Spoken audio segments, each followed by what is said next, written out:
Hi friends, എല്ലാവർക്കും നിംഷാസ് കിച്ചണിലേക്ക് സ്വാഗതം. ഇന്ന് നമ്മൾ തയ്യാറാക്കുന്നത് ഒരു അച്ചാറാണ് കേട്ടോ. മാങ്ങത്തൊലി ഉപയോഗിച്ചിട്ടാണ് ഇത് തയ്യാറാക്കിയെടുക്കുന്നത്. മാങ്ങത്തൊലി എന്ന് പറയുമ്പോൾ മാങ്ങയുടെ തൊലിയല്ല കേട്ടോ ഉദ്ദേശിക്കുന്നത്. അടമാങ്ങ എന്ന് പറയും ചില സ്ഥലങ്ങളിൽ ഇതിന്. പക്ഷെ ഞങ്ങളുടെ അവിടെയൊക്കെ മാങ്ങത്തൊലി എന്നാണ് പറയാ. അടമാങ്ങ തയ്യാറാക്കുമ്പോൾ ചിലവര് അതിൻ്റെ തൊലി അടക്കം കൂടി ചേർത്തിട്ട് കട്ട് ചെയ്തിട്ട് തയ്യാറാക്കി എടുക്കാറുണ്ട്. അതുപോലെ അതിൻ്റെ ഉള്ളിലത്തെ കുറച്ചൊരു ഹാർഡായിട്ടുള്ളൊരു പോർഷനില്ലേ അതും എടുക്കാറുണ്ട്. പക്ഷെ ഇതിപ്പോൾ തയ്യാറാക്കിയിരിക്കുന്നത് ഇതിൻ്റെ ഫ്ലഷ് മാത്രമാണ് കേട്ടോ. അതായത് നന്നായിട്ട് മൂത്ത മാങ്ങ എടുത്തിട്ട് അത് കട്ട് ചെയ്തിട്ട് ഉണക്കും. തൊലി കളഞ്ഞതിന് ശേഷം ഉപ്പ് ചേർത്തിട്ട് നന്നായിട്ട് ഉണക്കിയെടുക്കണതാണ് ഈ മാങ്ങത്തൊലി എന്ന് പറയുന്നത്. ഇത് ഞാൻ ഇവിടെ ഉണ്ടാക്കിയെടുത്തതല്ല. കഴിഞ്ഞ പ്രാവശ്യം ഞാൻ നാട്ടിൽ പോയ സമയത്ത് നാട്ടിൽ നിന്ന് കൊണ്ടുവന്നതായിരുന്നു. എൻ്റെ അമ്മ ഉണ്ടാക്കി വെച്ചിട്ടുള്ളതായിരുന്നു. അപ്പോൾ പണ്ട് കാലങ്ങളിലൊക്കെ ഈ മാങ്ങത്തൊലി ഉണ്ടാക്കി വെക്കുന്നതിൻ്റെ ഉദ്ദേശം എന്താണെന്ന് വെച്ചാൽ, അതായത് മാങ്ങയുടെ സീസണൊക്കെ കഴിയുമ്പോൾ കറികളിലൊക്കെ പുളിക്ക് പകരം ആയിട്ട് ഉപയോഗിക്കാൻ വേണ്ടിയിട്ടാണ്. അപ്പോൾ പിന്നത്തെ മാങ്ങയുടെ സീസൺ ആവണത് വരെ അത് ഉപയോഗിക്കും. അങ്ങനെയാണ്. അതുപോലെ ഇതിലേക്ക് നമ്മൾ ചേർക്കണ ഉപ്പിനനുസരിച്ച് ഇത് കൂടുതൽ നാള് കേടുകൂടാതിരിക്കും. കൂടുതൽ ഉപ്പ് ചേർക്കുമ്പോൾ കൂടുതൽ നാള് തന്നെ കേടുകൂടാതിരിക്കും കേട്ടോ. പിന്നെ ഇത് അച്ചാറുണ്ടാക്കിയെടുത്തതിന് ശേഷം ഒരാഴ്ചയൊക്കെ കഴിയുമ്പോഴായിരിക്കും നല്ല ടേസ്റ്റി ആയിട്ട് വരിക. എല്ലാ മസാലകളും നന്നായിട്ട് അതിൽ പിടിക്കുമ്പോഴേക്കും. അപ്പോൾ നമുക്കിത് എങ്ങനെ തയ്യാറാക്കണേന്ന് നോക്കാം. അതിനു മുമ്പ് നിങ്ങൾ ആദ്യമായിട്ടാണ് എൻ്റെ ചാനൽ കാണുന്നതെങ്കിൽ ഒന്ന് സബ്സ്ക്രൈബ് ചെയ്തോളൂ കേട്ടോ. സബ്സ്ക്രൈബ് ചെയ്യുമ്പോൾ സബ്സ്ക്രൈബ് ബട്ടൻ്റെ തൊട്ടടുത്ത് തന്നെയുള്ള ബെല്ലൈക്കൺ കൂടി എനേബിൾ ചെയ്യാം. അപ്പോഴാണ് ഞാൻ അപ്ലോഡ് ചെയ്യുന്ന വീഡിയോസിൻ്റെ നോട്ടിഫിക്കേഷൻസ് നിങ്ങൾക്ക് കിട്ടുള്ളൂ കേട്ടോ. അപ്പോൾ നമുക്ക് തുടങ്ങിയാലോ. ഞാനിവിടെ 2 കപ്പ് മാങ്ങത്തൊലിയാണ് എടുത്തിരിക്കുന്നത്. മാങ്ങത്തൊലി എന്ന് പറയുമ്പോൾ എല്ലാവർക്കും അറിയണമെന്നില്ല. അടമാങ്ങ എന്നൊക്കെ പറയാറുണ്ട് ചില സ്ഥലങ്ങളിൽ. മാങ്ങ ഉണക്കിയെടുത്തത്. ഇതിലിപ്പോൾ തൊലിയോട് കൂടിയല്ല ഉണക്കിയെടുത്തിരിക്കുന്നത്. തൊലി കളഞ്ഞതിന് ശേഷം മാങ്ങയുടെ ഫ്ലഷ് മാത്രമായിട്ട് ഉണക്കിയെടുത്തിരിക്കുന്നതാണ്. അതായത് പച്ച മാങ്ങയുടെ കേട്ടോ. ഇത് ഉപയോഗിച്ചിട്ടാണ് നമ്മളിന്ന് അച്ചാർ തയ്യാറാക്കുന്നത്.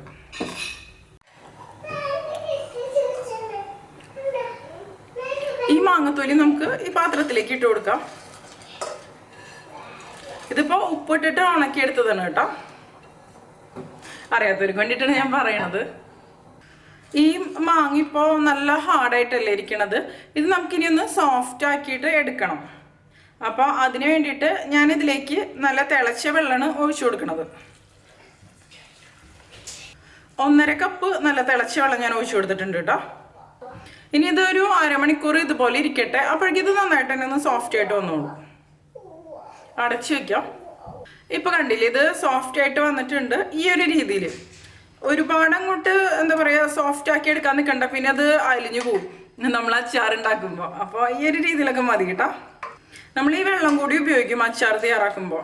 കാരണം ഈ മാങ്ങയുടെ ഗുണവും പിന്നെ ഇതിൻ്റെ ഒരു ടേസ്റ്റും ഉപ്പും എല്ലാം ഈ വെള്ളത്തിലായിരിക്കുമല്ലോ. അപ്പോൾ നമ്മൾ ഉപയോഗിക്കുന്ന മാങ്ങയ്ക്ക് ഒരുപാട് ഉപ്പുണ്ടെന്നുണ്ടെങ്കിൽ ഇതിൽ നിന്ന് കുറച്ച് വെള്ളം നമുക്ക് മാറ്റാം. അതിപ്പോൾ പലരും മാങ്ങ ഉണക്കണത് പല രീതിയിലായിരിക്കുമല്ലോ. ഉപ്പ് കൂടുതൽ ചേർത്തിട്ട് ഉണക്കി കഴിഞ്ഞാൽ കൂടുതൽ നാൾ കേടുകൂടാതിരിക്കും. ഞാനിവിടെ ഒരു കടായിലേക്ക് നല്ലെണ്ണയാണ് കേട്ടോ ഒഴിച്ചു കൊടുക്കുന്നത്. ഞാനിപ്പോൾ ഒരു 3 ടേബിൾ സ്പൂണാണ് ഒഴിച്ചു കൊടുക്കുന്നത്. നിങ്ങൾക്ക് അതിനേക്കാളും കൂടുതൽ വേണമെന്നുണ്ടെങ്കിൽ കൂടുതൽ ഉപയോഗിക്കാം. അച്ചാറൊക്കെ ഉണ്ടാക്കുമ്പോൾ എപ്പോഴും പിന്നെ നല്ലെണ്ണ ആയിരിക്കും നല്ലത്. ടേസ്റ്റ് വൈസ് നോക്കണമെന്നുണ്ടെങ്കിലും അതുപോലെ കേടുകൂടാതെ കൂടുതൽ നാൾ ഇരിക്കുകയും ചെയ്യും നല്ലെണ്ണയാകുമ്പോൾ. ഇനി എണ്ണ നന്നായിട്ടൊന്ന് ചൂടായിട്ട് വരുമ്പോൾ നമുക്കിതിലേക്ക് ഒരു 3/4 ടീസ്പൂൺ കടുക് ഇട്ട് കൊടുക്കാം. കടുക് നന്നായിട്ട് തന്നെ ഒന്ന് പൊട്ടി വരട്ടെ കേട്ടോ.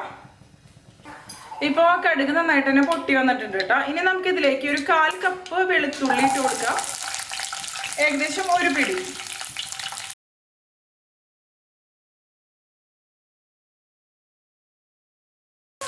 ഇനി ഇതൊന്ന് ഇളക്കി കൊടുക്കാം കേട്ടോ. ഈ വെളുത്തുള്ളി ഒന്ന് നന്നായിട്ട് തന്നെ ഒന്ന് വഴച്ചെടുക്കണം നമുക്ക്. ഇപ്പോൾ വെളുത്തുള്ളി ഒന്ന് വഴന്നു വന്ന് തുടങ്ങിയിട്ടുണ്ട്. നമുക്ക് ഇതിലേക്ക് 1 ടേബിൾ സ്പൂൺ ഇഞ്ചി മുറിച്ചതും കൂടി ഇട്ട് കൊടുക്കാം. ഇഞ്ചി ഒരുപാട് അളവിൽ വേണ്ട കേട്ടോ. ഇനി ഇഞ്ചി വെളുത്തുള്ളിയും കൂടി നമുക്ക് പച്ചമണം നന്നായിട്ട് മാറുന്ന വരെ നന്നായിട്ടൊന്ന് വഴറ്റിയെടുക്കാം. അച്ചാറിനൊക്കെ ആകുമ്പോൾ അത്യാവശ്യം വഴറ്റിയെടുക്കണമല്ലോ. 2-3 തണ്ട് കറിവേപ്പിലയും കൂടി ഇട്ട് കൊടുക്കാം. ഇതിലേക്ക് ആവശ്യത്തിനുള്ള ഉപ്പ് നമുക്ക് ഇപ്പോൾ ചേർത്ത് കൊടുക്കാം. കാരണം മാങ്ങയിൽ ഉപ്പുണ്ട്. അപ്പോൾ ഇനി നമുക്ക് ഇതിലേക്ക് ഉപ്പ് ചേർത്ത് കൊടുക്കേണ്ടി വരില്ല. അപ്പോൾ ഈ വെളുത്തുള്ളിയിലേക്കും ഇഞ്ചിയിലേക്കും മാത്രമുള്ള ഉപ്പ് മാത്രം ഇപ്പോൾ ചേർത്താൽ മതി കേട്ടോ. അത് മാങ്ങയിൽ ഉപ്പ് കൂടുതലുണ്ടെങ്കിൽ ഈ സമയത്ത് ചേർത്ത് കൊടുക്കേണ്ട ആവശ്യമില്ല. ഇനി ഒരു 6 വറ്റൽമുളക് നമുക്കിതിലേക്ക് മുറിച്ചിട്ട് കൊടുക്കാം.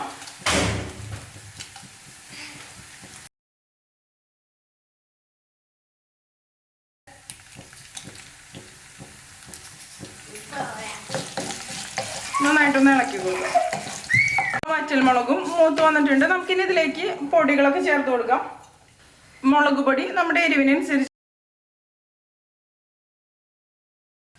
ഞാനിപ്പോൾ ഒരു 3 ടേബിൾ സ്പൂൺ മുളക് പൊടിയാണ് കേട്ടോ ചേർത്ത് കൊടുക്കുന്നത്. നിങ്ങൾക്ക് കാശ്മീരി മുളക് പൊടി വേണമെങ്കിൽ അത് ചേർക്കാം, എന്തായാലും കുഴപ്പമില്ല. 1 ടീസ്പൂൺ കായത്തിൻ്റെ പൊടി, കായത്തിൻ്റെ കട്ട വേണമെന്നുണ്ടെങ്കിൽ അതായാലും ഉപയോഗിക്കാം കേട്ടോ. 1/2 ടീസ്പൂൺ ഉലുവയുടെ പൊടി, ഉലുവ വറുത്ത് പൊടിച്ചത്.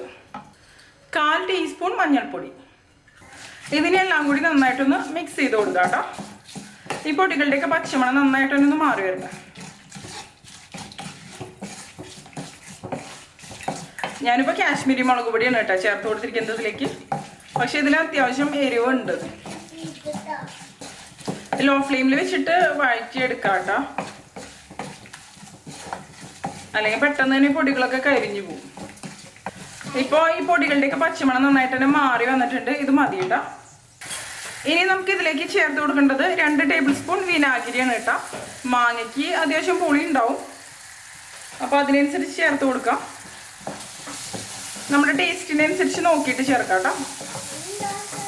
നന്നായിട്ടൊന്ന് മിക്സ് ചെയ്തെടുക്കാം.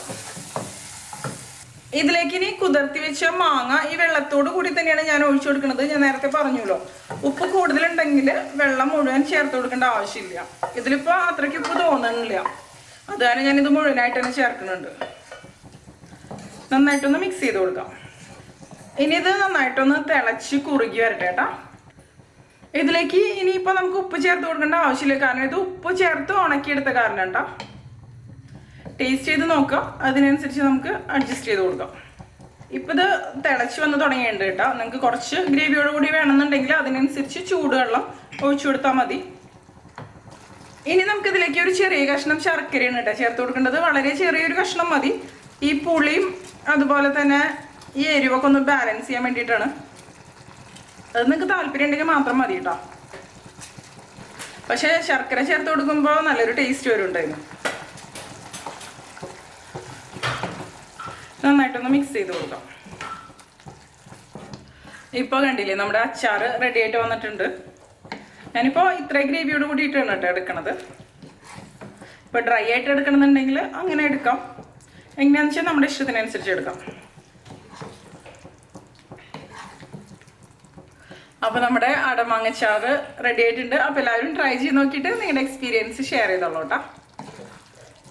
നിങ്ങൾക്ക് എൻ്റെ വീഡിയോ ഇഷ്ടമാവുകയാണെങ്കിൽ നിങ്ങളുടെ ഫ്രണ്ട്സിനും ഫാമിലിക്കൊക്കെ ഒന്ന് ഷെയർ ചെയ്ത് കൊടുത്തോളൂ കേട്ടോ. പിന്നെ ലൈക്ക് ചെയ്യുക, അതുകൂടെ നിങ്ങളുടെ അഭിപ്രായങ്ങളൊന്ന് കമൻറ്റ് ചെയ്തോളൂ കേട്ടോ. അപ്പോൾ മറ്റൊരു അടിപൊളി റെസിപ്പി ആയിട്ട് നമുക്ക് വീണ്ടും കാണാം.